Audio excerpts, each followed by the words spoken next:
ஆண்டவர் உங்களோடு இருப்பாராக, மன்மாவோடும் இருப்பாராக. மார்க் எழுதிய தூய நற்செய்தியில் இருந்து வாசகம். அதிகாரம் 9, இறை வார்த்தைகள் 30 முதல் 37 முடிய. அக்காலத்தில் இயேசுவும் சீடர்களும் புறப்பட்டு கலிலியா வழியாக சென்றார்கள். அது யாருக்கும் தெரியக்கூடாது என்று இயேசு விரும்பினார். ஏனெனில் மானிட மகன் மக்களின் கையில் ஒப்புவிக்கப்பட இருக்கிறார். அவர்கள் அவரை கொலை செய்வார்கள். கொல்லப்பட்ட 3 நாட்களுக்கு பின்னர் உயிர் தெழுவார் என்று அவர் தம் சீடருக்கு கற்பித்துக் கொண்டிருந்தார். அவர் சொன்னது அவர்களுக்கு விளங்கவில்லை. அவரிடம் விளக்கம் கேட்கவும் அவர்கள் அஞ்சினார்கள். அவர்கள் கப்பர்நாகுமுக்கு வந்தார்கள். அவர்கள் வீட்டில் இருந்த பொழுது இயேசு, வழியில் நீங்கள் எதை பற்றி வாதாடி கொண்டிருந்தீர்கள் என்று அவர்களிடம் கேட்டார். அவர்கள் பேசாதிருந்தார்கள். ஏனெனில் தங்களுள் பெரியவர் யார் என்பதை பற்றி வழியில் ஒருவரோடு ஒருவர் வாதாடி கொண்டு வந்தார்கள். அப்பொழுது இயேசு அமர்ந்து 12 கூப்பிட்டு அவர்களிடம், ஒருவர் முதல்வராக இருக்க விரும்பினால் அவர் அனைவரிலும் கடைசியானவராகவும் அனைவருக்கும் தொண்டராகவும் இருக்கட்டும் என்றார். பிறகு அவர் ஒரு சிறு பிள்ளையை எடுத்து அவர்கள் நடுவே நிறுத்தி அதை அரவணைத்துக் கொண்டு, இத்தகைய சிறு பிள்ளைகளுள் ஒன்றை என் பெயரால் ஏற்றுக்கொள்பவர் எவரும் என்னையே ஏற்றுக்கொள்கிறார். என்னை ஏற்றுக்கொள்பவர் என்னை மட்டுமல்ல, என்னை அனுப்பினவரையே ஏற்றுக்கொள்கிறார் என்றார். ஆண்டவரின் அருள்வாக்கு. கிறிஸ்துவே உமக்கு புகழ். ஆண்டவர் இயேசு கிறிஸ்துவுக்குள் அன்புமிக்க சகோதரிகளே, சகோதரர்களே, ஆண்டின் பொது காலம் 25ஆம் ஞாயிறை நாம் இன்று கொண்டாடுகின்றோம். இந்த ஞாயிற்குரிய வாசகங்கள்: முதல் வாசகம் சாலமோனின் ஞானம், 2ஆம் அதிகாரம் 12 முதல் 20 முடிய உள்ள வசனங்கள். 2ஆம் வாசகம் யாக்கோபு எழுதிய திருமுகம், 3ஆம் அதிகாரம் 16 முதல் 4ஆம் அதிகாரம் 3 முடிய உள்ள வசனங்கள். நற்செய்தி வாசகம் நாம் இப்பொழுது வாசிக்க கேட்ட மார்க் நற்செய்தி 9ஆம் அதிகாரம் 30 முதல் 37 முடிய உள்ள வசனங்கள். இந்த வாசகங்களின் பின்னணியில் நம்முடைய வாழ்வுக்கான படிப்பினைகளை நாம் கற்றுக்கொள்வோம். அன்புமிக்க சகோதரிகளே, சகோதரர்களே, நம் ஆண்டவர் இயேசு கிறிஸ்து தன் பாடுகளை 3 தடவைகள் முன்னறிவித்தார். மார்க் நற்செய்தியிலே மிக அழகாக அது பதிவு செய்யப்பட்டிருக்கிறது. மார்க் நற்செய்தி 8ஆம் அதிகாரம் 32 முதல் உள்ள வசனங்கள், 9ஆம் அதிகாரம் 32 முதல் உள்ள வசனங்கள், அவ்வாறே 10ஆம் அதிகாரம் 32 முதல் உள்ள வசனங்களிலே இவ்வாறு ஆண்டவர் தன் பாடுகளை 3 முறை அவர் முன்னறிவிப்பதனை பார்க்கிறோம். இன்றைய நற்செய்தியானது இயேசு 2ஆம் முறையாக தன் சீடர்களுக்கு முன்னறிவிப்பது. இதனுடைய பின்னணியை நாம் பார்த்தால் இந்த செய்தி நமக்கு மிக எளிதாக புரிந்துவிடும். எடுத்துக்காட்டாக வசனம் 30 இன்றைக்கு என்ன சொல்லுகிறது? இயேசு அங்கிருந்து புறப்பட்டு, அதாவது தீயாவி பிடித்திருந்த ஒரு சிறுவனை குணமாக்கி பிறகு அங்கிருந்து புறப்பட்டு அவர் கலிலியா வழியாக சென்றார் என்று பார்க்கிறோம். அங்கே ஒரு குறிப்பு இருக்கிறது. அது யாருக்கும் தெரியக்கூடாது என்று இயேசு விரும்பினார். ஏன் தெரியக்கூடாது என்று விரும்பினார்? இயேசு ஒரு துன்புறும் ஊழியர். இயேசு நம்முடைய பாவங்களுக்காக அவர் பாடுகள் படப்போகிறவர். ஆனால் மனிதர்கள் மெசியா எனப்படுகிறவர். அவர் அரசராக வேண்டும். அவர் நம்மை அரசாள வேண்டும். எதிரிகளை அடக்கி ஆள வேண்டும். எல்கைகளை விரித்து எல்கைகளை பெரிதாக்கி அவர் இந்த நாட்டை தன்னாட்சி புரிதல் வேண்டும் என்கிற ஒரு எதிர்பார்ப்போடு இருந்தார்கள். இயேசு அத்தகைய ஆட்சியை நிலைநாட்ட வரவில்லை. மாறாக இறையாட்சியை நிலைநாட்ட வந்தார். இதயங்களில் அரசாட்சி புரிய வந்தார். ஆகவேதான் அவர் இப்பொழுது எருசலேமை நோக்கி செல்வதை யாருக்கும் தெரிய வேண்டாம் என்று அவர் இங்கே சொல்லுகிறார். மெசியா ரகசியம் என்று ஒன்று இருக்கிறது. அந்த மெசியா ரகசியம் இயேசு சிலுவையில் பாடுகள் பட்டு உயிர் துறந்து 3ஆம் நாள் உயிர் தெழுகிற பொழுதுதான் அது முழுமையடையும், வெளிப்படும். ஆகவே அந்த மெசியா ரகசியத்தை இப்பொழுது அவர்கள் தெரிந்து கொள்ள வேண்டாம் என்று விரும்பினார். ஆனாலும் தன் சீடர்களுக்கு அவர் அதை முன்னறிவிக்க விருப்பம் கொண்டார். முதல் முறை முன்னறிவித்த பொழுது பேதுரு, ஆண்டவரே, இதெல்லாம் உமக்கு வேண்டாம் என்று அவரிடத்தில் சொல்லி வாங்கி கட்டி கொண்டார். பின்னாலே சாத்தானே என்று இயேசுனுடைய திட்டை அவர் பெற்றார் என்று நாம் அறிகிறோம். இப்பொழுது 2ஆம் முறையாக இயேசு மானிட மகன் மக்களின் கையில் ஒப்புவிக்கப்பட இருக்கிறார். அவர்கள் அவரை கொலை செய்வார்கள். கொல்லப்பட்ட 3 நாட்களுக்கு பின் அவர் உயிர் தெழுவார் என்று தம் சீடருக்கு கற்பித்துக் கொண்டிருந்தார். இயேசுவிடத்திலே நாம் பெற்றுக்கொள்வது வேறு, கற்றுக்கொள்வது வேறு. இயேசுவிடத்திலே பெற்றுக்கொள்ள ஆவலாய் வருகிறோம். ஆனால் கற்றுக்கொள்ள வருவது இல்லை. இங்கே அவர் கற்றுக் கொடுக்கிறார். இயேசு கற்றுக் கொடுப்பதையும் நாம் கற்றுக்கொள்ள வேண்டும். மிக முக்கியமாக மனதில் நிறுத்த வேண்டிய ஒரு வசனம், நாம் மத்தேயு நற்செய்தி 9ஆம் அதிகாரம் 28 முதல், மத்தேயு நற்செய்தி 11ஆம் அதிகாரம் 28 முதல் உள்ள வசனங்கள். பெருஞ்சுமை சுமந்து சோர்ந்திருப்பவர்களே, எல்லாரும் என்னிடம் வாருங்கள், நான் உங்களுக்கு இளைப்பாறுதல் தருவேன். இந்த வசனம் உலகமெங்கும் பிரபலம். இதில் நாம் பெற்றுக்கொள்ள வருகிறோம். ஆனால் இந்த வசனம் இத்தோடு நினைந்து விடவில்லை. நிறைய பேர் இத்தோடு முடித்துக் கொள்கிறார்கள். இதனுடைய 2ஆம் பகுதியை பாருங்கள். நான் கனிவும் மனத்தாழ்மையும் உடையவன், என்னிடத்தில் கற்றுக்கொள்ளுங்கள், அப்பொழுது உங்களுக்கு இளைப்பாறுதல் கிடைக்கும் என்று இயேசு சொல்லுகிறார். பெற்றுக்கொள்ள வருகிறவர்கள் கற்றுக்கொள்ள வருவதில்லை. பெற்றுக்கொள்வது எளிது, கற்றுக்கொள்வது பயிற்சி, கற்றுக்கொள்வது முயற்சி, கற்றுக்கொள்வது பாடம், கற்றுக்கொள்வது படிப்பினை. ஆகவே கற்றுக்கொள்வது சற்று கடினமாக இருக்கிறது. இயேசு அவர்களுக்கு கற்றுக் கொடுக்கிறார். மானிட மகன் துன்பப்பட வேண்டும், மானிட மகன் இறக்க வேண்டும், மானிட மகன் 3ஆம் நாள் உயிர்த்தெழ வேண்டும் என்று மெசியா ரகசியத்தை கற்றுக் கொடுக்கிறார். தொல்காப்பிய சூத்திரம் ஒன்று உண்டு. ஆசான் உரைத்தது அமைவர கொளினும் கால் கூர் அல்லது பற்றலனாகும். ஆசிரியர் சொன்னதை அமைதியாக உட்கார்ந்து கேட்டாலும் காதில் 1/4 மடங்குதான் நுழையுமாம். 100 மடங்கு நுழையவே நுழையாதாம். முழு மடங்கு நுழையவே நுழையாதாம். அமைதியாக கேட்பவர்களுக்கே இவ்வாறு என்றால், சும்மா இதயத்தில் நிறைய அலப்பறைகளை வைத்துக் கொண்டு கேட்கிறவர்களுக்கு என்ன கற்றுக்கொள்வார்கள்? ஆகவேதான் இயேசு இங்கே சொன்னதை சீடர்கள் கற்றுக்கொண்டதாக தெரியவில்லை. அடுத்து இயேசு பேசுகிற இந்த பொருள் கடினமாக இருக்கிறது. It's a hard saying of Jesus Christ. அது கடினமாக இருக்கிறது. அடுத்த வசனம் சொல்லுகிறது, அவர் சொன்னது அவர்களுக்கு விளங்கவில்லை. விளங்கவில்லைன்னா ஏன், எதற்கு, எப்படி என்று கேள்விகள் கேட்க வேண்டும். சீடர்கள் அதை கேட்கவில்லை. அடுத்த வசனத்தை பாருங்கள். அவரிடம் விளக்கம் கேட்கவும் அவர்கள் அஞ்சினார்கள். தெய்வ பயம் தேவை, இறை அச்சம் தேவை. கடவுளுடைய மாட்சி குறித்து நம்முடைய உள்ளத்திலே ஒரு மரியாதை, ஒரு பயம் இருத்தல் வேண்டும். ஆனால் கடவுளுடைய சன்னிதானத்திலே கேள்விகள் கேட்க வேண்டும். கேள்விகள் கேளாமல் நாம் பலவற்றை புரிந்து கொள்ள முடியாது. இறை வெளிப்பாடுகளை, மறைபொருளை ஏற்றுக்கொள்ளுதல் வேண்டும், அதற்கு நம்பிக்கை வேண்டும். ஆனால் ஏன் என்று கேள்வி கேட்க வேண்டும். இது எங்கேனம் ஆகும் என்று மரியா அன்றைக்கு வானதூதரிடத்திலே கேட்டார். என்னையா, கனவில் நினைக்க முடியாத, கற்பனையிலும் எட்ட முடியாத ஒன்றை கடவுள் செய்ய போவதாக சொல்லுகிறீரே, இது எங்கேனம் ஆகும் என்று மரியா அன்றைக்கு கேட்டார். அப்படி அந்த கேள்வியை சீடருக்குரிய பண்போடு கேட்க வேண்டும். அவர்கள் கேட்கவில்லை. சொன்னது விளங்கவில்லை என்றால் பிறகு எப்படி அதன்படி அவர்கள் செயல்படுவார்கள்? இன்றைக்கு பல கிறிஸ்தவர்கள் இப்படித்தான் இருக்கிறார்கள். அவர்கள் ரகசியமாக சொல்லுவதை ரகசியமாக வைப்பதும் இல்லை, மறைபொருளாக கருத வேண்டியவற்றை மறைபொருளாக அவர்கள் அனுபவிப்பதும் இல்லை.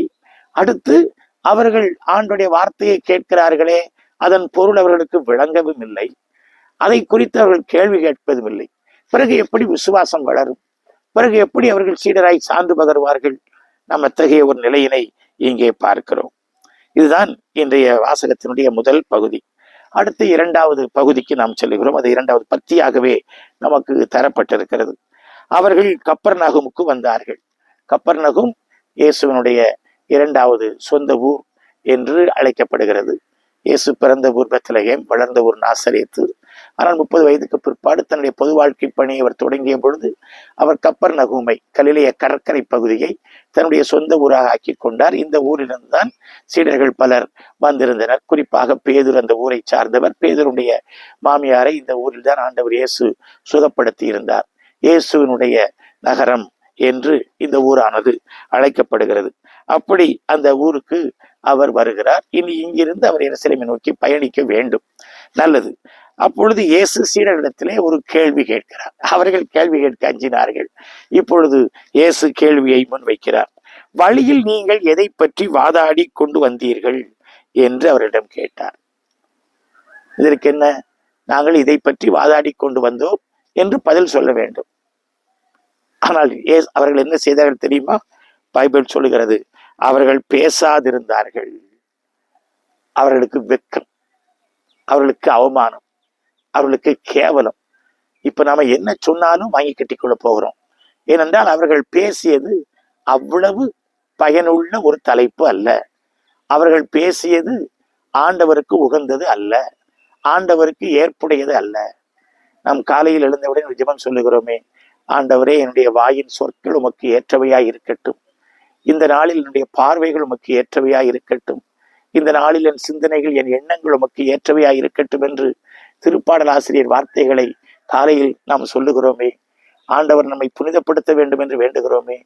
பல நேரங்களில் இனிய உளவாக இன்னாது கூறல் கனி இருப்ப காய் கவர்ந்தற்று நல்ல வார்த்தைகள் இருக்கிற பொழுது கெட்ட வார்த்தைகளை பேசி விடுகிறோமே. நல்லவற்றை பேசுவதற்கு பதிலாக எண்ணுவதற்கு பதிலாக கெட்டவற்றை எண்ணி விடுகிறோமே, பாவத்தில் விழுந்து விடுகிறோமே. நாம் அப்படிப்பட்ட ஒரு பச்சாதாபத்தில் விழுந்து தவிக்கிறோமே. அதை போன்றுதான் அன்றைக்கு இயேசு அவர்களை பார்த்து கேள்விகள் கேட்ட பொழுது சீடர்கள் பேசாதிருந்தார்கள். ஏனெனில் தங்களுள் பெரியவர் யார் என்பதை பற்றி வழியில் ஒருவரோடு ஒருவர் வாதாடி கொண்டு வந்தார்கள். தங்களுள் யார் பெரியவர்? 12 சீடர்கள். இவங்க என்ன கார்பரேட் கம்பெனிக்கு வேலைக்கா போறாங்க? இல்ல ஏதோ பெரிய ஒரு நிறுவனத்தில் போய் இவர்கள் ஒருவருக்கு அந்த வேலை ஒருவருக்கு இந்த வேலை என்று உட்கார போறாங்க? இயேசுவினுடைய இறையாட்சி குழுமத்துல பயிற்சி எடுத்துக் கொண்டிருக்கிறார்கள். இயேசு தொடக்க முதல் அவர்களுக்கு பல்வேறு கற்பிதங்களை கற்பித்து கொடுத்து கொண்டு வருகிறார், பயிற்றுவித்து வருகிறார், அனுப்பி பயிற்சி கொடுக்கிறார். அப்படி இயேசுடைய இறையாட்சியில் பயிற்சி பெறுகிறவர்கள் ஒன்று உலக பிரகாரமாக நடக்கிறார்கள், இன்னொன்று அவர்கள் ஆவிக்குரிய இறையாட்சிக்குரிய விதத்தில் நடக்க மறுக்கிறார்கள். இதுதான் இங்கே இருக்கக்கூடிய பலவீனம். இன்றைய முதல் வாசகம், அதாவது நமக்கு சாலமோனின் ஞானம், இதைத்தான் இன்றைக்கு எடுத்து சொல்லி தருகிறது. நாம் அதில் கவனத்தை செலுத்துதல் வேண்டும். சாலமோனின் ஞானம் இறைப்பற்றில்லாதவர்கள் வாழ்வை நோக்கும் முறை, உலகத்தவர்கள் வாழ்வை நோக்கும் முறை. எடுத்துக்காட்டாக பாருங்கள் என்ன சொல்லுகிறது. கடவுளை பற்றிய அறிவு தங்களுக்கு உண்டு என்று பறைசாற்றுகிறார்கள், ஆண்டவரின் பிள்ளைகள் என தங்களை அழைத்துக் கொள்ளுகிறார்கள், ஆனால் அவர்களது நடத்தையே நம் எண்ணங்களை கண்டிக்கிறது, அவர்களை பார்ப்பதே நமக்கு துயரமாய் உள்ளது என்று அவர்களை குறித்து சொல்லுகிறது. அங்கே ஒரு முரண் இருக்கிறது. உலகத்தின் பார்வை இயேசுவின் பார்வை, உலகத்தின் பார்வை இறை வார்த்தையின் பார்வை, உலகத்தின் பார்வை இறையாட்சியின் பார்வை. உலகப் போக்கு சீடத்துவ போக்கு. இவர்கள் உலகத்தின் போக்கின்படி அவர்கள் நினைத்து கொண்டு வருகிற வழியிலே பேசிக்கொண்டு வருகிறார்கள். தங்களுள் யார் பெரியவர்? இன்றைக்கும் நம்முடைய சபைகளிலே, அன்பியங்களிலே, நம்முடைய சமூகங்களிலே இந்த கேள்வி எழத்தான் செய்கிறது. அவர்கள் இன்னும் சீடர்களாக உயிர் தெழவில்லை. அவர்கள் இன்னும் இயேசுடைய இறையாட்சி குழுமத்திற்குள் வரவில்லை. உலக பிரகாரமாக பதவிகளை, பட்டங்களை, பெருமைகளை, புகழை, பாராட்டை விரும்புகிறவர்கள் அவர்கள். ஆகவேதான் யார் பெரியவர் என்று ஒருவரோடு ஒருவர் அவர்கள் ஒப்பீடு செய்கிறார்கள். யார் பெரியவர்? நம்மில் யார் வளர்ந்தவர்? நம்மில் யார் அழகாக இருக்கிறவர்? நம்மில் யார் நன்றாக பேசக்கூடியவர்? நம்மில் யார் நன்றாக பாடக்கூடியவர்? நம்மில் திறமை மிக்கவர் யார்? நமக்கு என்னென்ன பதவிகள், பொறுப்புகள் வேண்டும்? யார் என்னென்ன வேலைகளை செய்தால் சரியாக இருக்கும் என்று தங்கள் திறமைகளை, தங்கள் பெருமைகளை அடிப்படையாக வைத்து அவர்கள் எதையோ எதிர்பார்க்கிறவர்கள். ஆகவேதான் இங்கே நாம் பார்க்கிறோம், அவர்கள் தங்களுள் யார் பெரியவர் என்பதை பற்றி வாதாடி கொண்டு வந்தார்கள். இயேசு பறைசாற்றி வருகிற, இயேசு கற்பித்து வருகிற இறையாட்சிக்கு இது முரணானது, எதிரானது, துரோகமானது. இந்த சிந்தனையை விட்டு அகற்றினால்தான் இயேசுடைய சீடராய் நாம் வாழ முடியும். ஆகவே இயேசு தன்னுடைய சீடர்களுக்கு மீண்டும் பயிற்சி கொடுக்கிறார்.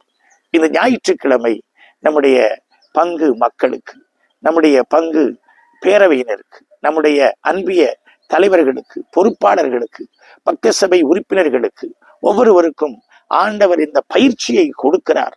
யார் பெரியவர் என்கிற பேதமை உங்களிடத்தில் இருக்கக்கூடாது. யார் பெரியவர் என்கிற எண்ணம் உங்களிடத்தில் இருக்கக்கூடாது. அது உலக சிந்தனை.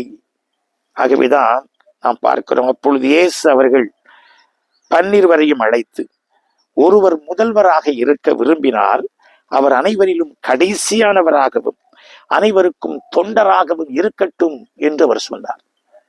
இது ஒரு பஞ்ச் டயலாக், இது ஒரு முத்திரை, இது மிக முக்கியமான தத்துவம். ஒருவர் நான் சபை தலைவர் என்றால் அவர் தொண்டருள் தொண்டர், அடியாருள் அடியார், அவர் கடைசியானவர் என்றுதான் அர்த்தம். இறையாட்சியில நான் தலைவர், நான் பெரியவர் என்கிற சிந்தனை கிடையாது. அவர் பணியாற்றுகிறவர், பணியாளர்களுக்கெல்லாம் பணியாளர் அவர் என்கிற சிந்தனை இயேசுவினுடைய இறையாட்சி குழுமத்திலே மேலோங்கி இருத்தல் வேண்டும். மீண்டும் இந்த வார்த்தைகளை சொல்கிறேன் பாருங்கள். ஒருவர் முதல்வராக இருக்க விரும்பினால் அவர் அனைவரிலும் கடைசியானவராகவும் அனைவருக்கும் தொண்டராகவும் இருக்கட்டும் என்று இயேசு அழகாக சொன்னார். ஆகவேதான் நம்முடைய திரு அவையிலே மிக உயர்ந்த பொறுப்பில் இருக்கிற திருத்தந்தை கையெழுத்து போடுகிற பொழுது செர்வன்ட் ஆஃப் செர்வன்ஸ் என்று போட்டு கையெழுத்து போடுகிறார். பணியாளர்களின் பணியாளன், தொண்டர்களின் தொண்டன், கடைக்கோடி தொண்டன் நான் என்று சொல்லி அவர் கையெழுத்து போடுகிறார். நாம் அவரை பெரிய பதவியில் வைத்திருப்பதாக நினைத்து கொண்டு நாம் பார்க்கிறோம். அது தவறு. அவர் தொண்டர்களிலெல்லாம் தொண்டன், கடைக்கோடி தொண்டன் அவர். அவரே தொண்டன் என்றால் இங்கு இருக்கிற மற்றவர்கள் எப்படி இருத்தல் வேண்டும்? என்ன ஒரு அழகான படிப்பினையை ஆண்டவர் இயேசு இங்கே சொல்லித் தருகிறார் பாருங்கள். பள்ளிக்கூடங்களிலே பாடம் நடத்துகிற ஆசிரியர் பெருமக்கள் பாட குறிப்பு எழுதுவார்கள், நோட்ஸ் ஆஃப் லெசன் என்று சொல்லுவார்கள். நோட்ஸ் ஆஃப் லெசன் மாத்திரம் அவர்களுக்கு போதாது. அந்த பாடங்களை நடத்துவதற்கு உபகரணங்கள் தேவை, அதற்கு மற்ற பல்வேறு பொருட்கள் தேவை. எப்படியானால்தான் அந்த பாடம் பிள்ளைகளை போய் சென்றடையும். ஆகவேதான் படங்கள், எழுது பலகை, மற்ற உபகரணங்கள், பொருட்கள் இவைகளை எல்லாம் காண்பித்து பிள்ளைகளுக்கு பாடத்தை நடத்துவார்கள். ஆண்டவர் இயேசு ஒரு நல்ல ஆசிரியர், ஒரு ஆசிரியர், ஒரு பேராசிரியர். இங்கே அவரை ஒரு சிறந்த ஆசிரியராக நீங்கள் பார்க்கலாம். இயேசு வெறுமனே தத்துவமாக ஒருவன் முதல்வராக இருக்க விரும்பினால் அவன் தொண்டராக இருக்கட்டும் என்று சொல்லிவிட்டு அவர் போய்விடவில்லை. அதனை அவர்கள் புரிந்து கொள்ளும் வண்ணம் ஒரு உபகரணத்தை அவர் இங்கே பயன்படுத்துகிறார். என்ன அழகு பாருங்கள். பிறகு இயேசு ஒரு சிறு பிள்ளையை எடுத்து அவர்கள் நடுவே நிறுத்தி அதை அரவணைத்து கொண்டு, இத்தகைய சிறு பிள்ளைகளுள் ஒன்றை என் பெயரால் ஏற்றுக்கொள்பவர் எவரும் என்னையே ஏற்றுக்கொள்கிறார். என்னை ஏற்றுக்கொள்பவர் என்னை மட்டுமல்ல, என்னை அனுப்பினவரையே ஏற்றுக்கொள்கிறார் என்று கற்பித்தார். என்ன அழகு பாருங்கள். ஒரு உபகரணத்தை எடுக்கிறார், ஒரு சிறு குழந்தையை எடுக்கிறார். இந்த இடத்திலே நாம் இன்றைக்கு பார்க்கின்ற இந்த பாடத்தினுடைய பொருளாக வருவதனை கவனிக்க வேண்டும். ஒன்று, எருசலேமிலே அவர் பாடுகள் பட போகிறார், இந்த சிலுவையை பற்றியது. இரண்டாவது, அவர் இறையாட்சியின் விழுமியங்களை கற்றுக் கொடுக்கிறார், அதற்கு குழந்தையை எடுத்துக்காட்டாக எடுத்துக் கொள்கிறார். இதிலே ஒரு தத்துவமாக ஒன்றை நான் சொல்ல விரும்புகிறேன். கிறிஸ்தவத்தின் அடையாளம் சிலுவை. இயேசு போதித்த இறையாட்சியின் அடையாளம் குழந்தை. மீண்டும் சொல்லுகிறேன், கிறிஸ்தவத்தின் அடையாளம் சிலுவை, இயேசு போதித்த இறையாட்சியின் அடையாளம் குழந்தை. நாம் ஒரு குழந்தையை போல மாறாவிடில், ஒரு குழந்தையை உள்ளத்தால் ஏற்றுக்கொள்ளாவிடில் நாம் இறையாட்சியில் நுழைய முடியாது. இயேசு இதை மற்ற நற்செய்தி நூல்களில் சொல்லுகிற வசனங்களோடு நாம் இங்கே ஒப்பிட்டு இந்த கருத்தினை உள்ளே இருத்துதல் வேண்டும்.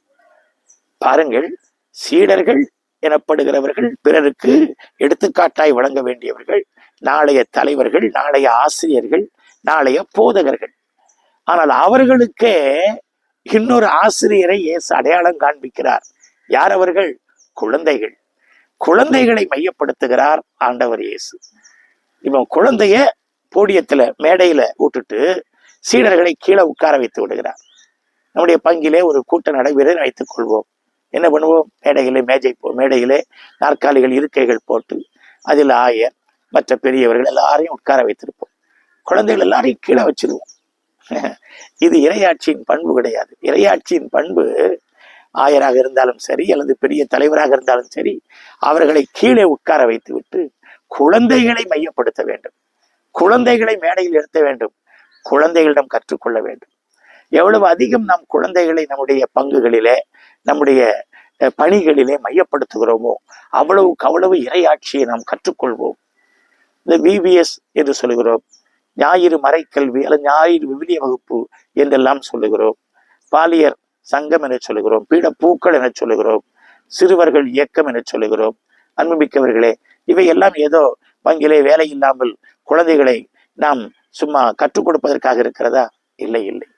பெரியவர்களாகிய நாம் குழந்தைகளிடத்தில் கற்றுக்கொள்வதற்காக இவை இருக்கின்றன என்று இதை மாற்றி யோசிக்க வேண்டும். இயேசு அப்படித்தான் செய்கிறார். குழந்தையை அவர்கள் முன் ஆசிரியராக நிறுத்துகிறார். சீடர்களை குழந்தைகளாக்குகிறார். அவர்களை கற்றுக்கொள்கிற மாணாக்கர்களாக்குகிறார். குழந்தையை மத்தியில் நிறுத்தி, நீங்கள் இந்த குழந்தையிடத்திலே கற்றுக்கொள்ளுங்கள். என்ன, வாயால சொல்லி கேட்கறது மட்டும்தான் கற்றுக்கொள்ளுதலா? இல்லை, பார்த்து கற்றுக்கொள்ளுதல், படித்து கற்றுக்கொள்ளுதல், அடுத்தவர்களுடைய சாட்சியத்தினால் கற்றுக்கொள்ளுதல். குழந்தையும் தெய்வமும் குணத்தால் ஒன்று என்று நாம் சொல்லுவோம். அது குற்றங்களை மறந்துவிடும் மனத்தால் ஒன்று என்று கவிஞர் பாடிக்கொண்டு போவார். குழந்தைகள் அப்படிப்பட்ட தெய்வீக குணங்களை கொண்டிருக்கிறார்கள். 2 குழந்தைகள் தெருவில் சண்டை போடுகின்றன. இன்றைக்கு அடித்துக் கொள்வார்கள். பெரியவர்கள் வந்து, நீ எதுக்கு அங்க போன, நீ எதுக்கு இங்க போன, அவங்ககிட்ட எதுக்கு பேசுன, இவங்ககிட்ட எதுக்கு பேசுன, அடிச்சு நொறுக்கி அவங்க 2 பேரும் இன்னைக்கு பெரிய சண்டை போட்டிருப்பாங்க. அவங்க நீதிமன்றம், கோர்ட்டு, வழக்கு எல்லாம் போயிருப்பாங்க. மறுநாள் பாருங்கள், அந்த 2 பெரியவர்களும் பேசாமல் மூஞ்சை விரைத்து கொண்டு வைத்துக் கொண்டிருப்பார்கள். ஆனால் இந்த 2 குழந்தைகள் ஒரு ஐசை வைத்துக் கொண்டு, உனக்கு பாதி எனக்கு பாதி என்று அவர்கள் பிரித்துக் கொள்வார்கள். என்னடா இது, நேத்தைக்கு சண்டை போட்டாங்க. ஆமா, அது பெருசுங்க. குழந்தைகள் அவ்வாறு இதயத்தில் வைராக்கியம் வைத்துக் கொள்ளாது. குழந்தைகள் இதயத்தில் வஞ்சனை வைத்துக் கொள்ளாது. குழந்தைகள் என்ன செய்வார்கள்? மன்னித்து விடுவார்கள், தாராளம் காட்டுவார்கள், விட்டுக் கொடுப்பார்கள், பொறுத்து கொள்வார்கள், சகித்துக் கொள்வார்கள், மன்னித்து விடுவார்கள். அதான் ரொம்ப முக்கியமான ஒரு பண்பு குழந்தைகளிடத்தில் நாம் பார்ப்பது. ஆகவேதான் ஆண்டவர் இயேசு சொல்லுகிறார், இத்தகைய குழந்தை உள்ளத்தை நீங்கள் கொண்டிருக்க வேண்டும். நீங்கள் உங்களிடத்திலே பெரியவர் என்கிற ஆணவத்தை, அகந்தையை அகற்றுதல் வேண்டும். பெரியவர்களாகிய நாம் இறையாட்சிக்குள் புகுவது வலிந்து நுழைந்து உள்ளே நுழைய வேண்டியிருக்கிறது. ஆனால் இத்தகையோரதே இறையாட்சி என்று இயேசு இன்னொரு இடத்திலே சொல்லுவதை நாம் இங்கே நினைவில் கொள்ளுதல் வேண்டும். ஆகவே குழந்தைகளை வைத்து ஒரு பெரிய பாடத்தை ஆண்டவர் கற்றுத்தருகிறார். மீட்பின் வரலாறு தொடக்க முதல் கடைசி வரை இந்த ஒரு கருத்தினை எடுத்துக்கொண்டு நாம் பயணிக்க முடியும். நம்முடைய தொடக்க பெற்றோர் எதனால் பாவத்தில் விழுந்தார்கள்? நாங்கள் கடவுளாகி விட வேண்டும், கடவுளுக்கு இணையாகி விட வேண்டும். எசாயா 12ஆம் அதிகாரம் 14 முதல் உள்ள வசனங்களை நீங்கள் படித்து பாருங்கள். பிசாசானவன் எப்படி கடவுளுடைய வலப்புறத்தில் மேகத்திரளுக்கு மேலாக ஏறி அமர்ந்து ஆட்சி செய்ய வேண்டும் என்று ஆணவம் ஆசை கொண்டானோ, அந்த ஆசையை அன்றைக்கு ஆதி பெற்றோர் கொண்டார்கள். அவர்கள் விழுந்தார்கள், பாதாளத்தில் படுகொலியில் அவர்கள் விழுந்தார்கள். அவர்களை மீட்க திருமகன் இயேசு வந்தார். இயேசு எப்படி வந்தார்? ஒரு மனிதராய் வந்தார், ஒரு ஏழையாய் வந்தார், ஒரு குழந்தையாய் வந்தார். நாம் பார்த்த ஒரு அழகான வசனம் மத்தேயு 11:28. கனிவும் மனத்தாழ்மையும் உடையவன் நான், என்னிடத்தில் கற்றுக்கொள்ளுங்கள் என்று இயேசு சொன்னார். நான் கனிவுள்ளவன், என்னிடத்தில் கற்றுக்கொள்ளுங்கள். இயேசுனுடைய அழகான போதனை. நான் தாழ்ச்சி உடையவன், என்னிடத்தில் கற்றுக்கொள்ளுங்கள். அந்த தாழ்ச்சியின் அடையாளமாகத்தான் ஆண்டவர் இயேசு சீடருடைய காலடிகளை கழுவினார். இதைவிட வேறு என்ன தாழ்ச்சி செய்துவிட முடியும்? ஆண்டவரும் போதகருமான நானே உங்களுடைய காலடிகளை கழுவினேன் என்றால் நீங்கள் எப்படி நடக்க வேண்டும் பார்த்துக் கொள்ளுங்கள். உலக பிரகாரமாக அல்ல, இறைப்பற்றில்லாதவர்கள் போல அல்ல, நீங்கள் இறையாட்சிக்குரியவர்களாக நடந்து கொள்ளுங்கள் என்கிற போதனை இங்கே தரப்படுகிறது. இந்த போதனையை சீடர்கள் உள்ளே வாங்கினார்கள், மிக நன்றாக உள்வாங்கினார்கள். ஆகவேதான் பேதுரு தன்னுடைய திருமுகத்திலே அழகாக நமக்கு கற்றுத்தருவார். மிகவும் குறிப்பாக திருமண காலத்திலே இந்த வாசகத்தை வாசிப்போம். 1 பேதுரு 3:4. மனித உள்ளத்தில் மறைந்திருக்கும் பண்புகளாகிய பணிவும் அமைதியுமே உங்களுக்கு அழியாத அலங்காரமாய் இருக்கட்டும். கடவுள் பார்வையில் அதுவே விலை உயர்ந்தது. கடவுளுடைய பார்வையில் எது விலை உயர்ந்தது? பணிவு, தாழ்ச்சி. நான் பெரியவன் என்கிற நினைப்பு அந்த ஒரு மலைப்பல்ல, மாறாக பணிவு. கடவுளுடைய பார்வை, கடவுளுடைய கண்ணோட்டம் அதுதான். கடவுள் அப்படித்தான் பார்க்கிறார் என்று நமக்கு மிக அழகாக அங்கே அவர் கற்றுத்தருகிறார். பவுலடியார் கொரிந்தியருக்கு எழுதிய திருமுகத்தில் இதே கருத்தினை வலியுறுத்துவதை இன்னொரு இடத்திலே பார்க்கலாம்.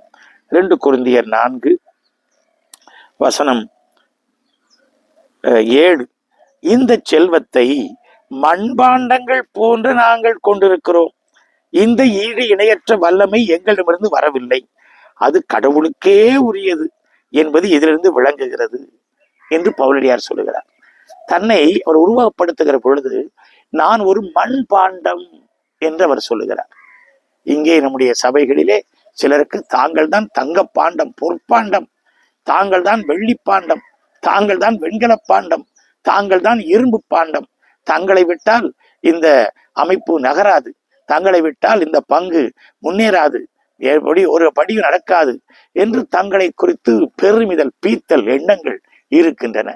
ஆனால் எவ்வளவு பெரிய நற்செய்தி பணியாளர் பவுல், அவர் சொல்லுகிறார், நான் தங்கப்பாண்டம் என்றா இல்லை, நான் வெள்ளி பாண்டம் என்றா இல்லை, நான் வெண்கல பாண்டம் என்றா இல்லை, நான் வெறும் மண் பாண்டம், நான் வெறும் ஹீரோப்பா, எனக்கு முன்னால ஒண்ணு போட்டாதான் நான் 10 ஆவேன், அவர் தான் ஹீரோ இயேசு என்று அவர் இயேசுவை முன்னிலைப்படுத்துகிறார். இயேசுவிடத்தில் கற்றுக்கொண்ட சீடர்கள் இந்த தாழ்ச்சியை, இந்த எளிமையை, இந்த பெருமை பாராட்டாத சீடத்துவ தன்மையை தங்கள் வாழ்க்கையில் வெளிப்படுத்தினார்கள் என்று தெள்ளந்தெளிவாக நாம் நற்செய்தி நூல்களிலே, நாம் புதிய ஏற்பாட்டின் பல இடங்களிலே பார்க்கின்றோம் என்பது உண்மை. அன்புமிக்க சகோதரிகளே, சகோதரர்களே, எசாயா 55, 8, 9 ஆகிய வசனங்கள் சொல்லுகின்றன, கடவுளுடைய எண்ணங்களும் வழிமுறைகளும் மனிதருடைய எண்ணங்களிலிருந்தும் வழிமுறைகளிலிருந்தும் முற்றிலும் வேறுபட்டவை. மனிதனுடைய வழி தனி வழி. என்ன வழி? அது ஆணவத்தின் வழி, அகங்காரத்தின் வழி, மேட்டிமை வழி, அது பந்தா வழி, பெருமை வழி, பீத்தல் வழி. அது சரியல்ல. கடவுளுடைய வழியோ தாழ்ச்சியின் வழி, எளிய வழி, சிறுவழி என்று சிறுவனரை வைத்து நாம் கொண்டாடுகின்றோமே, ஆம், சிறுவர்களை மையப்படுத்திய ஒரு அருமையான வழி அது. அதுதான் இறையாட்சியின் வழி. அந்த வழியில் நடப்பவர்களாக நாம் இருத்தல் வேண்டும் என்று இன்றைக்கு இறை வார்த்தை அழைப்பு விடுக்கிறது. இதைத்தான் இன்றைய 2ஆம் வாசகத்திலும் நமக்கு யாக்கோபு அழகுபட இடித்து சொல்லித் தருகின்றார். அவர் மிகவும் அழகாக நமக்கு சொல்லித் தருகின்றார். உங்களுடைய சண்டை சச்சரவுகள் ஏற்பட காரணம் என்ன? உங்களுக்குள்ளே போராடி கொண்டிருக்கும் சிற்றின்ப நாட்டங்கள் அல்லவா என்று அவர் உலக பிரகாரமான இந்த காரியங்களை அவர் நமக்கு கோடிட்டு காட்டுகிறார். விண்ணிலிருந்து வரும் ஞானத்தின் தலையான பண்பு அமைதி, பொறுமை, இணங்கி போகும் தன்மை, இரக்கம், நற்செயல்கள் நிறைந்தது, நடுநிலை தவறாதது, வெளிவேடமற்றது என்று அவர் குறிப்பிடுகிறார். ஆகவே அன்புமிக்க சகோதரிகளே, சகோதரர்களே, நாம் இறையாட்சியின் வழியில் நடத்தல் வேண்டும். கற்றுத்தருகிற இயேசுனுடைய மாணாக்கர்களாய் கற்றுக்கொள்ளுதல் வேண்டும். இயேசு தெள்ளந்தெளிவாய் நமக்கு இன்றைக்கு கற்றுத்தந்திருக்கிறார். நாம் இறையாட்சிக்கு உட்படுகிறவர்களாய், மிகவும் குறிப்பாக பெருமை, பீத்தல், தலைக்கனம் என்பதை விடுத்துவிட்டு நாம் நம்மை தாழ்ச்சி நிறைந்தவர்களாக நம்முடைய குடும்பத்திலும் சமுதாயத்திலும் நம்முடைய திருவையிலும் சார்ந்து பகர்ந்து வாழ ஆண்டவர் நமக்கு அருள் பாவிப்பாராக. ஆமென்.